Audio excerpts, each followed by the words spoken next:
It's the whale of a surprise Monday night when, with under 2 minutes to play, down by 7, out of timeouts, and the Jets with the ball, New York's Blair Thomas fumbled, allowing Chicago an opportunity to tie the game with time running out. 8 seconds to go. 5 seconds to go. Harbaugh pulling the count. 3 seconds, he gets the snap. He looks into the end zone. He throws the ball. It's a touchdown. It's a touchdown.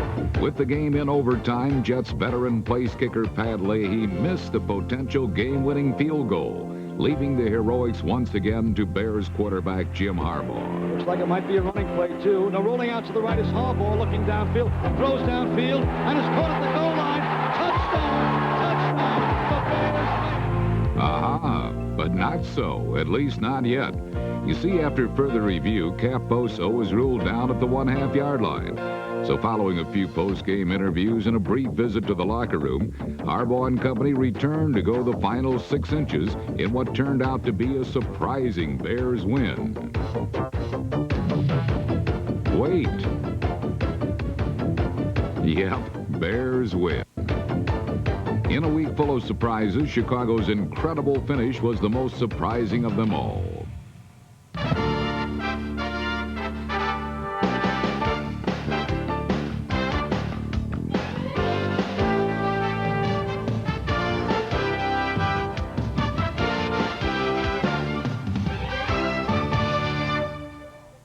The Chicago Bears have a tradition of running the football that goes back decades through Neil Anderson, Walter Payton, Gale Sayers, just to name a few. But this year, the Bears are winning with the talents of their young quarterback, Jim Harbaugh.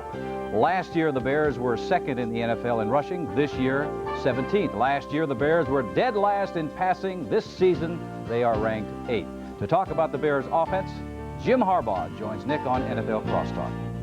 Jim, you know, you threw that last TD pass on the last play of regulation.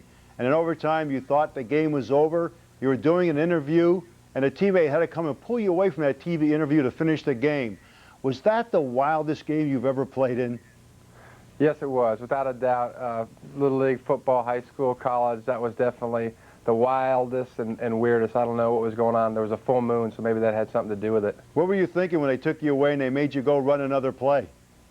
Kind of felt like a goof, you know. I'm standing there and doing this interview, and guys are like pulling me, and I didn't know what was going on for about 3 or 4 seconds, and then it said we had to go back for another play, so kind of just started concentrating on the next play, and I just didn't want to fumble the snap because I still knew a field goal would win us the game, but then saw a little opening and was able to get in for the score. Jim, you know, you're throwing the ball now more than the Bears ever did under Mike Ditka.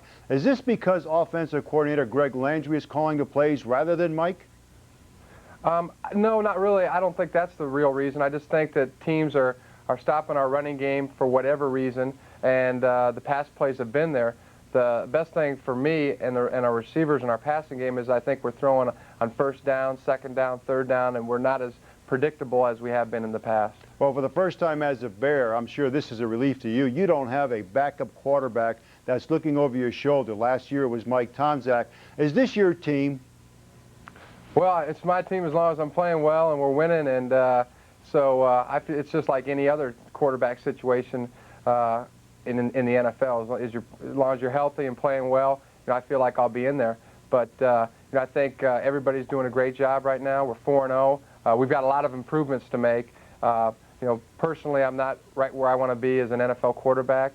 I think I need to get better, and I know our team, we have to get better and stay competitive with the other good teams in the league. Just like a real politician, you're in Chicago, you're in the right city. You're at Buffalo this week. You know, the teams who have played Buffalo have scored and moved the ball against the Bills' defense, but this week here, they get All-Pro Bruce Smith. How will you defense him, and how do you beat Buffalo?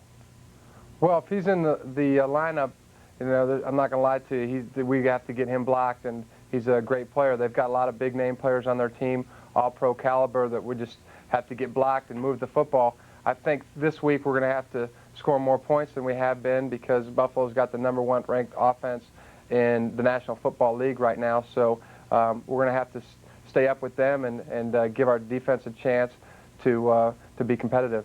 You know, this year it looks like Mike Ditka has really calmed down. I mean, really calmed down. Now, is this for public consumption, or is this a new milder, kinder, gentler Mike Ditka? Well, I don't know. He's done a good job. I mean, you alluded to that Greg Landry's calling the plays. Coach Ditka's called a lot of plays too, probably about 20% of our plays, and some of the plays he's called have been the game winners, and like the one I threw to Cap was his call. So it's been a good combination with him and Greg both calling the plays, and things are working right now. And you know, we're just trying to we just are a team that needs to keep getting better. Jim, congratulations so far, and good luck this week against Buffalo. Thank you, Nick.